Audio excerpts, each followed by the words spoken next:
Very good morning to all of you. कैसे हो बच्चों आप? एक काफी लंबे ब्रेक के बाद अपनी केमिस्ट्री क्लास लग रही है ना। काफी लंबा ब्रेक हो गया था, उसमें बीच में फिजिक्स आ गया था, बायोलॉजी आ गया था, है ना। तो अपने जो चैप्टर चल रहा था वो कौन सा था? चैप्टर नंबर सेकंड कौन सा था? It's matter around us pure, है ना। उसमें काफी चीजें अपन देख चुके थे कि क्या क्या तो सब चीजों का डिस्कशन हो चुका था, है ना। अपन इसमें टाइप ऑफ सॉल्यूशन के बारे में स्टडी कर रहे थे। जो अपनी प्रीवियस क्लास थी उसमें अपन क्या देख रहे थे कि कितने टाइप के सॉल्यूशंस होते हैं। So on the basis of size of particles, we can classify the solution into three types that are true solution, colloidal and suspension, है ना। पार्टिकल्स के साइज के बेसिस पे क्लासिफिकेशन है और उसी के बेसिस पे देखेंगे सॉल्यूशन को कितने टाइप में क्लासिफाई कर सकते हैं। अब वो बात अलग है कि ट्रू सॉल्यूशन को आगे आप और क्लासिफाई कर सकते हो, कोलोइडल सॉल्यूशन को आगे आप और क्लासिफाई कर सकते हो।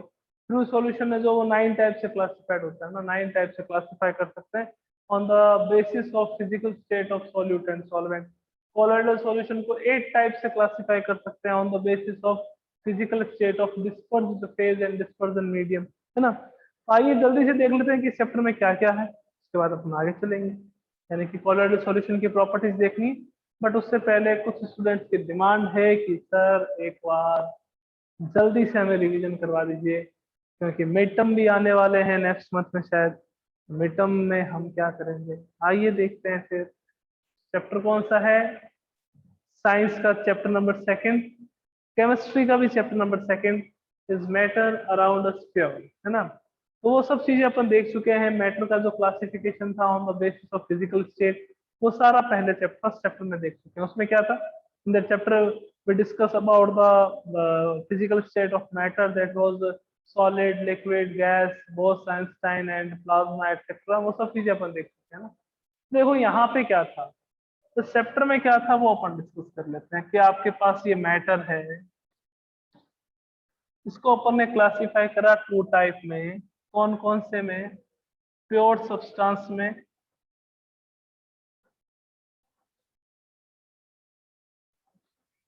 प्योर सब्सटेंस में, और किसमें करा? Mixture,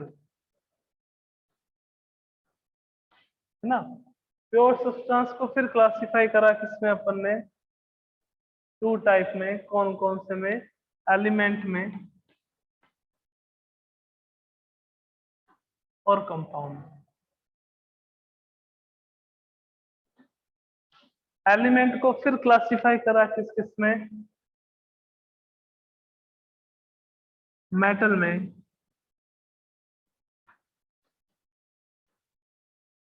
non metal and metalloids. Okay, mixture की बात करें तो mixture can be classified into two types that are homogeneous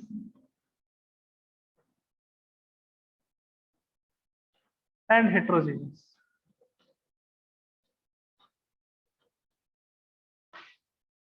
The example of homogeneous mixture is true solution,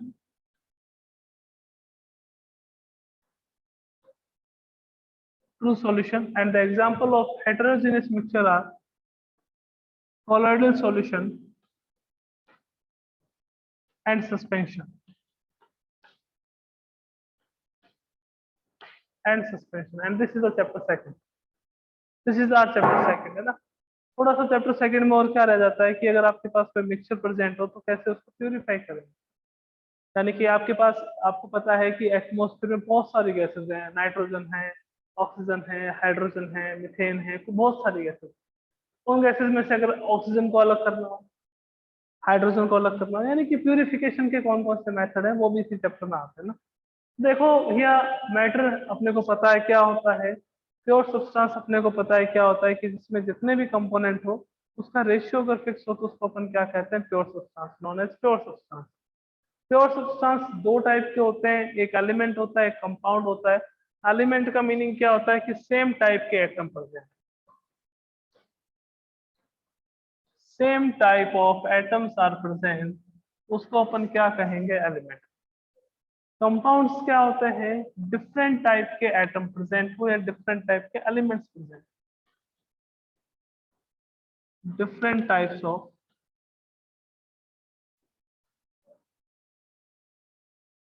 element और एटम प्रेजेंट। अपना जो पेपर था प्रीवियस, जो भी अपना सब्जेक्टिव पेपर था, उसमें आपके लिए एक बहुत अच्छा क्वेश्चन था। क्या था कि आपके पास था सिल्वर कार्बोनेट Ag2CO3, उससे किसका फॉर्मेशन हो रहा था अगर आपको पता हो तो? Ag का प्लस कार्बन डाइऑक्साइड का प्लस ऑक्सीजन का, ये सबका फॉर्मेशन हो रहा था। सॉरी। और आपको क्या पता करना था कि that which one is compound, which is the molecule and which is the element, ये आपको पता करना था। तो देखो ये Ag2CO3 ही जो है, वो Ag2CO3 आपके पास क्या है सर? कंपाउंड। सर कैसे पता चला? मैंने कहा डिफरेंट टाइप के एटम्स प्रेजेंट है, डिफरेंट टाइप के एलिमेंट्स प्रेजेंट, एक सिल्वर है, एक आपके पास क्या है? कार्बोनेट है। तो डिफरेंट टाइप के एलिमेंट्स, डिफरेंट टाइप के एटम प्रेजेंट हो तो वो क्या होता है? हमेशा कंपाउंड होता है। तो Ag2CO3 क्या है? कंपाउंड। अगर Ag की बात करें, Ag क्या है आपके पास? एक एलिमेंट है, बिकॉज इसमें ओनली एंड ओनली क्या प्रेजेंट है? Ag। अगर किसी में एक ही टाइप के एलिमेंट, एक ही टाइप के एटम प्रेजेंट हो तो उस स्पीसीज को अपन क्या कहते हैं? एलिमेंट कहते हैं। CO2 क्या है? CO2 is a compound. Sir कैसे? CO2 कंपाउंड कैसे बचे? बिकॉज CO2 में दो टाइप के एटम प्रेजेंट है, first is oxygen and second is carbon. Two type of elements या two type of atoms are present, तो उसको अपन क्या कहते हैं? कंपाउंड कहते हैं। तो आपके पास एक तो कार्बन है और एक अपने पास क्या है? ऑक्सीजन है। तो ये क्या होगा? एक कंपाउंड। ओनली ऑक्सीजन है तो ये क्या होगा? Only oxygen is element. ये आपके पास क्या रहेगा? Element, because same type of atoms are present in the oxygen, है ना? तो Ag2CO3 is a compound because two different type of elements, two or more than two different type of elements or atoms or compound molecules are present, है ना? एक तो आपके पास Ag है, एक आपके पास कार्बन है, एक आपके पास ऑक्सीजन। Ag है तो Ag is an element because only and only silver is present, the atoms of silver is present। तो अपने को पता है कि that element क्या होते हैं, कि that species in the same type of atoms are present known as element, है ना? Second, carbon dioxide, what is carbon dioxide? Is element or compound or mixture? Carbon dioxide is a compound. Why? Because in carbon dioxide two different type of elements are present, first is the atoms of carbon and second is the atoms of oxygen। और to different type के atoms present हो तो to different type के elements present हो तो उसको अपन क्या कहते हैं? कंपाउंड, कंपाउंड कहते हैं। In oxygen, oxygen is an element. Why? Because in oxygen only atoms of oxygen are present, so oxygen is an element। तो ये एलिमेंट होगा, ये एलिमेंट होगा, ये कंपाउंड होगा, ये कंपाउंड होगा। तो प्योर सब्सटेंस का मीनिंग क्या हो गया? कि वो सब्सटेंस जिसमें कॉन्स्टिट्यूएंट पार्टिकल का रेशियो फिक्स हो उसको अपन क्या कहते हैं? प्योर सब्सटेंस कहते हैं। Can be classified into two different types, first is element, second is compound. Element क्या होता है? If same type of atoms are present, like अगर आपके पास ऐसा आ जाए Na, it is it is an element. आपके पास आ गया magnesium, it is an element. आपके पास आ गया chlorine, it is an element. Because only इसमें अगर बात करें तो only atoms of chlorine are present, only atoms of magnesium are present, only atoms of sodium are present. तो अगर सेम टाइप के एटम्स प्रेजेंट हो तो उसको अपन क्या कहते हैं? उसको अपन एलिमेंट कहते हैं। Compound, what are the compounds? Compounds क्या होगा? जिसमें टू डिफरेंट टाइप के आपके पास क्या हो? एटम प्रेजेंट हो, टू डिफरेंट टाइप के एलिमेंट्स प्रेजेंट हो। लाइक आपके पास वाटर आ गया 2H2 प्लस O2, तो किसका फॉर्मेशन हो गया? 2H2O का, 2H2O का फॉर्मेशन हो गया। तो water is a compound because in water different type of atoms are present. Okay, तो ये सारा पोर्शन हो गया। मेटल क्या होती है अपने को पता, जैसे आपके पास गोल्ड हो गया, सोडियम हो गया, मैग्नीशियम हो गया, सिल्वर हो गया। All these elements are metal which have shining surface. जिसकी सरफेस शाइनिंग हो वो सारी की सारी मेटल्स होती है, जिसकी शाइनिंग सरफेस नहीं हो वो सारी की सारी नॉन मेटल्स होती है ना। तो नॉन मेटल्स में कौन कौन सा आ जाते हैं? क्लोरीन आ गया, क्लोरीन आ गया, ब्रोमीन आ गया, आयोडीन आ गया, ऑक्सीजन आ गया। All these elements are non metals, है ना। तो एलिमेंट को आगे क्लासिफाई कर सकते हैं मेटल्स में, नॉन मेटल्स में एंड मोलर्स में। ओके, मिक्सचर की बात करें तो मिक्सचर जो है, अगर आपके पास जो कॉन्स्टिट्यूएंट पार्टिकल्स हैं उसका रेशियो अगर फिक्स नहीं हो, रेशियो अगर डिफाइनाइट नहीं हो, तो उस सब्सटेंस को अपन क्या कहते हैं? मिक्सचर कहते हैं। मिक्सचर को भी दो टाइप से क्लासिफाइड कर सकते हैं, that are the homogeneous and the heterogeneous. Homogeneous का मीनिंग क्या हुआ? होमोजीनियस का मीनिंग ये हुआ कि ऐसा मिक्सचर जिसमें जितने भी कंपोनेंट हो, कंपोनेंट को आप आइडेंटिफाई नहीं कर सकते, डिफरेंशिएट नहीं कर सकते, डिस्टिंग्विश नहीं कर सकते, तो वो सारे के सारे क्या होते हैं, homogeneous mixture. For example salt solution. Salt solution का मीनिंग क्या हुआ कि आपने वाटर के अंदर सॉल्ट को डिसॉल्व करा है। आपने वाटर को के अंदर अगर शुगर को डिसॉल्व करा है तो उसको अपन क्या कहेंगे, शुगर सॉल्यूशन। तो इन सॉल्ट सॉल्यूशन और इन वाटर सॉल्यूशन अपन आफ्टर द डिसॉल्व अपन ये नहीं पता कर सकते कि दैट कौन सा पार्टिकल वाटर का है, कौन सा पार्टिकल सॉल्ट का है, अपन डिफरेंशिएट नहीं कर सकते। तो ऐसे सारे सॉल्यूशन जो है उसको अपन ट्रू सॉल्यूशन कहते हैं। And the true solutions are example of homogeneous mixture. True solutions are example of homogeneous mixture. अब हेटेरोजेनियस की बात करें तो अगर आप डिसॉल्व करते हो सैंड को किसके अंदर, वाटर के अंदर, अगर आप ऑयल को डिसॉल्व करना चाहते हो वाटर के अंदर, तो आप डिफरेंशिएट कर सकते हो that these particles are of sand and these particles are of water, these particles are of oil, these particles are of water। तो डिफरेंशिएट अगर आप कर सकते हो तो उस टाइप के मिक्सचर को अपन क्या कहते हैं, हेटेरोजेनियस मिक्सचर कहते हैं। और हेटेरोजेनियस मिक्सचर को दो टाइप से क्लासिफाई करते हैं, first is colloidal, second is suspension. अब वो on the basis of size of particles है, कोलॉइडल और सस्पेंशन का, ठीक है ना। तो अभी तक का चैप्टर जो है वो अपन ने रिवाइज कर लिया है। यहाँ तक अगर समझ आ गया हो तो जल्दी से हैंड रेज कर दीजिए।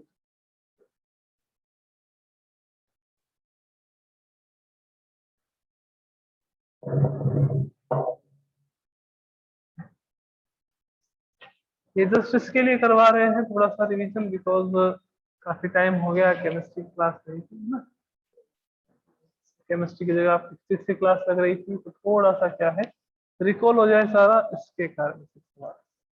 तो ये तो था मैटर का क्लासिफिकेशन। अब अपने पास क्या आता है कि सॉल्यूशन क्या होता है। Solution, what is the solution. Solution means क्या होगा कि मिक्सचर होगा, solution is a mixture, may be homogeneous may be heterogeneous, है ना। होमोजीनियस मिक्सचर भी हो सकता है और हेट्रोजीनियस मिक्सचर भी हो सकता है। तो we can classify solution in the following three types. आप सॉल्यूशन को थ्री टाइप में क्लासिफाई कर सकते हैं।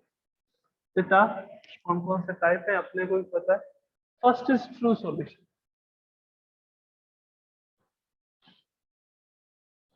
Second is colloidal solution, and third one is कौन सा था, सस्पेंशन, सस्पेंशन सॉल्यूशन, है ना। तो अभी मैंने आपको बताया कि दैट ट्रू सॉल्यूशन जो है is an example of homogeneous mixture, is an example of homogeneous mixture. True solution is an example of homogeneous mixture. Colloidal solution and suspension are example of heterogeneous mixture.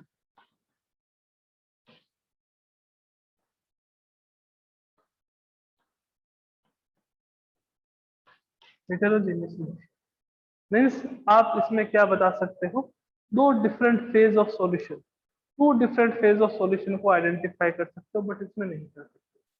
Sugar solution, salt solution, बहुत सारे solution होंगे, तो आप differentiate नहीं कर सकते that which one is solute and which one is solvent. तो sir ये क्या नई टर्म लेके आए हो आप, सॉल्यूट और सॉल्वेंट। तो देखिएगा कि कोई भी आपके पास ट्रू सॉल्यूशन हो, ट्रू सॉल्यूशन में दो टर्म्स आती हैं, first is solute and second is solvent.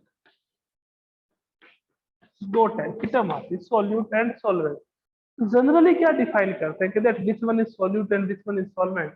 Solute is that component of any true solution, solute is that component of any true solution which is present in less in amount। जो किसी भी true solution में less in amount में present हो तो वो आपके पास क्या होगा, solute होगा। solvent क्या हुआ, solvent is that component of any true solution। मैं true solution पे क्यों जोर लगा रहा हूँ, because true solution में ही solute और solvent होता है, colloidal में solute और solvent नहीं है ना। So that component of any true solution which is present in large in amount, जो large in amount होगा वो solvent होगा, जो less in amount होगा वो आपके पास क्या होगा, solute होगा। ये बात अपने दिमाग में रखनी है, ये बात अपने दिमाग में रखनी है कि दैट किसी भी सॉल्यूशन, किसी भी ट्रू सॉल्यूशन में वो कंपोनेंट जो लेस इन अमाउंट हो वो सॉल्यूट होगा, जो मोर इन अमाउंट हो वो सॉल्वेंट होगा। तो सर क्या ये चीजें हमेशा के लिए एप्लीकेबल है? नो, हमेशा के लिए एप्लीकेबल नहीं। तो एक डेफिनेशन और दे देते हैं। सॉल्यूट क्या होता है? Solute is that component of any solution which is dissolved in any other component. जो डिसॉल्व होगा उसको अपन क्या कहेंगे? सॉल्यूट। और जिसमें डिसॉल्व होता है उसको अपन क्या कहेंगे? सॉल्वेंट। उसको अपन क्या कहेंगे? सॉल्वेंट कहेंगे। एक बात और दिमाग में रखनी है क्या, किसी भी ट्रू सॉल्यूशन में सॉल्वेंट हमेशा एक होता है। सॉल्यूट जो है वो मोर देन वन हो सकते हैं, टू सॉल्यूट हो सकते हैं, थ्री हो सकते हैं, फोर हो सकते हैं, फाइव हो सकते हैं, बट सॉल्वेंट हमेशा कितना रहेगा आपके पास? वन। कि सर जैसे एग्जाम्पल गर्मी के सीजन में खूब नींबू पानी पिया था, खूब लेमन जूस, तो अपन क्या करते थे? वाटर लिया, वाटर में थोड़ा शुगर ऐड करा, शुगर के बाद लेमन ऐड करा, तो both the sugar and lemon are solute and water is solvent because water में वो क्या हो रहा है? डिसॉल्व। ठीक है ना? तो दो दो डेफिनेशन दे दी। सॉल्यूट की फर्स्ट डेफिनेशन क्या थी कि जो लेस इन अमाउंट होता है उसको अपन सॉल्यूट कहते हैं, और जो डिसॉल्व होगा उसको अपन क्या कहेंगे?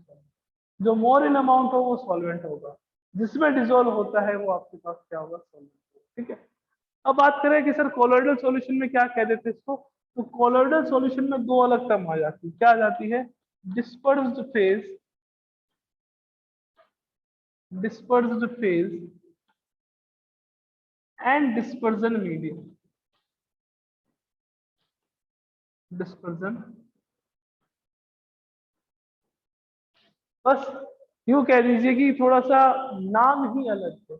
यहाँ पे अपन उसको क्या कह रहे हैं? सॉल्यूट। वहां पे क्या कहेंगे? Dispersed phase. यहाँ पे क्या कह रहे हैं? सॉल्वेंट। वहां पे क्या कहेंगे? Dispersion medium. मीन्स किसी भी कोलोइडल सॉल्यूशन में, किसी भी कोलोइडल सॉल्यूशन में दैट कंपोनेंट जो लेस इन अमाउंट हो वो होगा डिस्पर्जन फेज का, और जो मोर इन अमाउंट हो वो क्या होगा? Dispersion medium. Dispersed phase means that component of any colloidal solution which is present in less in amount known as the dispersed phase.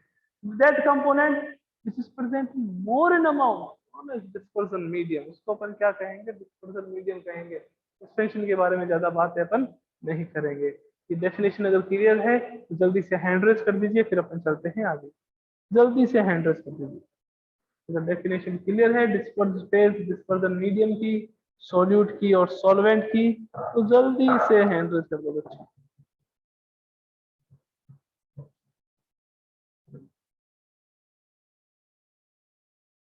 अब चलते हैं आगे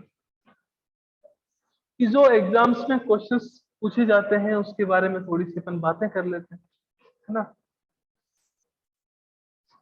देखो क्या है, अपन बात करें अगर ट्रू सॉल्यूशन,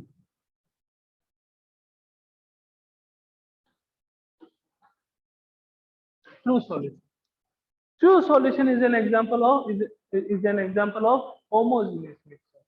इसमें क्या रहता है? साइज ऑफ पार्टिकल जो है, साइज ऑफ पार्टिकल जो है वो क्या रहता है? देखिएगा, less than 1 nanometre, less than 1 nano, बहुत बहुत स्मॉल साइज होते हैं। 1 नैनोमीटर का मीनिंग क्या होता है? 1 नैनोमीटर का मीनिंग होता है 10⁻⁻⁹मीटर। 1 nanometre is equal to the 10⁻⁹मीटर। इतने छोटे होते हैं कि अपने को दिखाई नहीं देते। आप खुद बताओ कि वैसे तो शुगर आप आंखों से देख सकते हो, नेक्ड आई से देख सकते हो, बट जैसे ही उसको आप वाटर में डिजोल्व कर देते हो तो क्या देख सकते हो? नहीं देख सकते, है ना? तो नेक्ड आई से नहीं देख सकते। ट्रू सॉल्यूशन में जो पार्टिकल का साइज है वो बहुत छोटा होता है, ठीक है ना? तो 1 नैनोमीटर से कम होता है। अब ट्रू सॉल्यूशन में 3 टाइप के और सॉल्यूशन होते हैं कि सर कौन कौन से?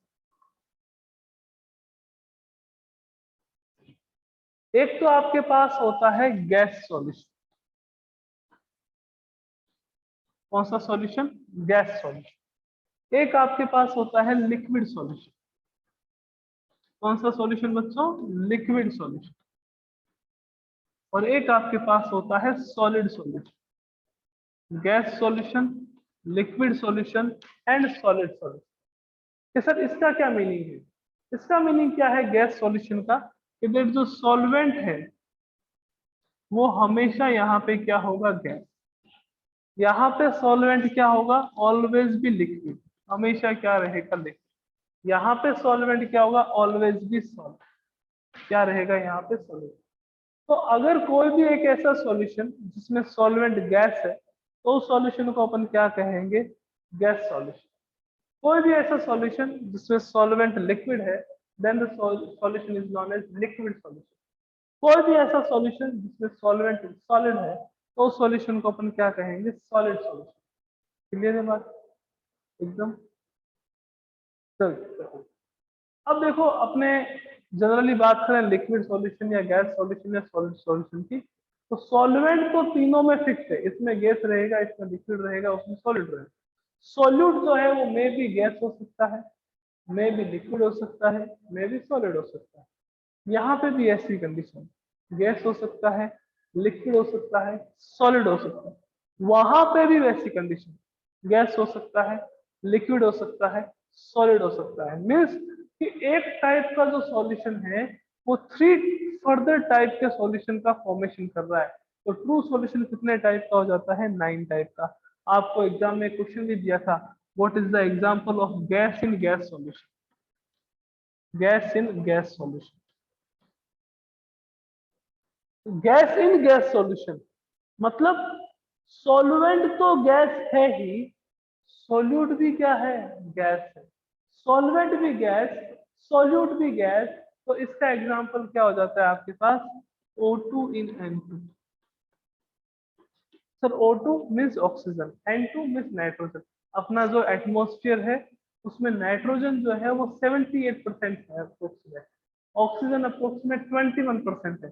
तो मोर इन अमाउंट क्या हो गया, नाइट्रोजन, लेस इन अमाउंट क्या हो गया आपके पास, ऑक्सीजन। तो उसके कारण से अपन ने कहा कि गैस इन गैस सॉल्यूशन का एग्जाम्पल ये। आपको एक और क्वेश्चन आया था कि आप एग्जाम्पल बताइए गैस इन लिक्विड का, गैस इन लिक्विड सॉल्यूशन। तो बच्चों गैस इन लिक्विड सॉल्यूशन का एग्जांपल क्या आता है, देखो आपने सबने देखा होगा, थम्स अप, स्प्राइट, क्लियर है ना, ड्यू इधर के आगे डी से बहुत सारे कोटेशन आते हैं, thums up, take the thunder, है ना, मतलब अच्छे से बहुत अच्छे एडवर्टाइजमेंट आते हैं। तो सब में क्या प्रेजेंट होती है, गैस ही तो प्रेजेंट होती है। कौन सी गैस होती है, कार्बन डाइऑक्साइड गैस होती है। तो अपन यूँ लिख सकते हैं कि इसके एग्जाम्पल आपके पास क्या होते हैं, कोल्ड ड्रिंक्स, जितनी भी कोल्ड ड्रिंक्स है वो आपके पास इसका एग्जाम्पल। गैस इन लिक्विड का, गैस इन लिक्विड सॉल्यूशन का मतलब क्या हुआ, दैट जो सॉल्वेंट है वो तो क्या होगा, लिक्विड, और जो सॉल्यूट है वो आपके पास क्या होगा, गैस।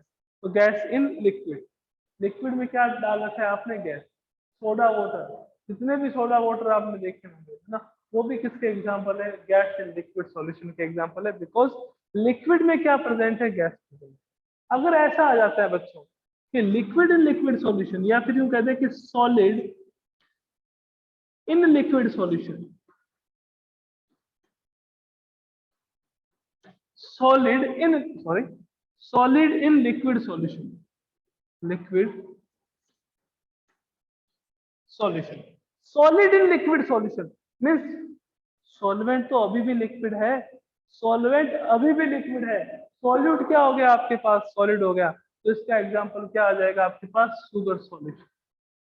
क्या आ जाएगा इसका example, sugar solution. Because sugar क्या थी पहले, सॉलिड थी, उसको किसमें डाल दिया आपने, लिक्विड में डाल दिया, सॉल्ट सॉल्यूशन है वो भी आपके पास इसका एग्जांपल। ओके, क्लियर है बात? जल्दी से हैंड रेज कर दीजिए अगर क्लियर है तो।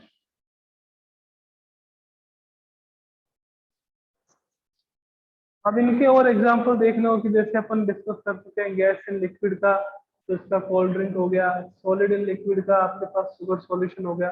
ऐसे ही अगर लिक्विड इन लिक्विड आ जाता है तो क्या करें, लिक्विड इन लिक्विड आ गया तो क्या करेंगे, यहाँ लिख देता हूँ ना third type, liquid in liquid solution. अब देखो liquid in liquid solution means solvent आपके पास लिक्विड है, सॉल्यूट भी आपके पास लिक्विड है, तो इसका क्या हो जाता है, alcohol in water. Alcohol in water. आप ये मत लिख देना मिल्क, मिल्क नहीं लिखेंगे ना, एल्कोहल इन वाटर आपके पास आ गया। अब जैसे गैस इन गैस का example solution, gas in gas का एग्जांपल आपके पास O2 इन O2 हो गया, O2 इन N2 हो गया। आपके पास अगर सेकंड ही आ जाता कि liquid in gas, liquid in gas solution, तो लिक्विड इन गैस सॉल्यूशन का एग्जांपल क्या आ जाता है, ह्यूमिडिटी। आपको पता है ह्यूमिडिटी क्या होती है कि वाटर वेपर प्रेजेंट होते हैं किसमें, एनवायरनमेंट में वाटर वेपर प्रेजेंट होता है, एटमॉस्फेयर में वाटर वेपर प्रेजेंट होता है। तो एनवायरनमेंट में जनरली क्या रहती है, गैसेस रहती है। उस गैसेस में आपके पास वाटर वेपर है, तो उसका एग्जांपल क्या आ जाएगा कि लिक्विड इन गैस सॉल्यूशन, मतलब आपके पास क्या आ गया, ह्यूमिडिटी आ गया। ओके, इसका जैसे इसका एक एग्जांपल बता देते हैं, बाकी तो कोई इतने इंपॉर्टेंट नहीं है, आपके लिए इंपॉर्टेंट नहीं है, मतलब है ना। Solid in solid solution, solid in solid solution. तो सॉलिड इन सॉलिड सॉल्यूशन क्या रहेगा आपके पास, देखो सॉलिड इन सॉलिड सॉल्यूशन का एग्जांपल आ जाएगा एलॉयज। अब कुछ बच्चे कहेंगे sir what are the alloys. Alloys का मीनिंग क्या होता है बच्चों, कि दो मेटल्स को मिलाकर, दो मेटल के कॉम्बिनेशन से, एक कॉम्बिनेशन से जो आपको सब्सटेंस मिलता है उसको अपन क्या कहते हैं, एलॉय कहते हैं। जितने मान लीजिए कि आपके पास ये कॉइन आता है, 1 रुपी का कॉइन आ गया, 2 का आ गया, 5 का आ गया, 10 का आ गया, तो ये किसी पर्टिकुलर एक मेटल का नहीं है। ये 2 या 3 मेटल्स को आपस में जब अपन मिलाते हैं, मिक्स करते हैं एक प्रपोर्शन में, तो उसको, उससे अपने को क्या मिलता है, कॉइन, कॉइन मिलता है। तो उसको अपन क्या कहते हैं, एलॉय। एलॉय का मीनिंग क्या हो गया कि दो डिफरेंट मेटल से मिलकर जो नए सब्सटेंस का फॉर्मेशन करते हैं, या जो नई मेटल का फॉर्मेशन करते हैं, उसको अपन क्या कहते हैं, एलॉय, एलॉय कहते हैं। तो ये आपके पास एलॉय के एग्जाम्पल होंगे। ओके बच्चों, तो कल अपन डिस्कस करेंगे किसके बारे में, कोलोइडल के बारे में। ये एग्जांपल्स अपने को लर्न रखना है। कल कोलोइडल के बारे में डिस्कस करेंगे, कोलोइडल प्रॉपर्टीज के बारे में डिस्कस करेंगे, और ट्रू सॉल्यूशन, कोलोइडल सॉल्यूशन और सस्पेंशन में जो डिफरेंस है उसके बारे में भी डिस्कस करेंगे। ओके बच्चों, तो मिलते हैं कल की क्लास में। Thank you so much.